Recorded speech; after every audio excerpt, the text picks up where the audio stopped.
കാടിന് നടുവിലൂടെയുള്ള ഈ യാത്ര എങ്ങോട്ടാണെന്നല്ലേ? വടാട്ടുപാറയിലേക്ക്, ചേച്ചിയുടെ വീട്ടിലേക്കാണ്.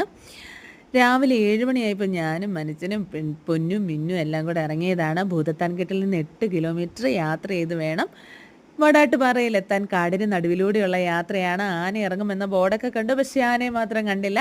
അങ്ങനെ ചേച്ചിയുടെ വീട്ടിലെത്തി കുറച്ച് നേരം കഴിഞ്ഞപ്പോഴാണ് മുന്നോട്ട് പോകുമ്പോൾ ഈ കാടിൻ്റെ ബാക്കിയുണ്ടെന്നും ആ കാടിൻ്റെ നടുക്ക് ഒരു പുഴയുണ്ടെന്നും പറഞ്ഞത്.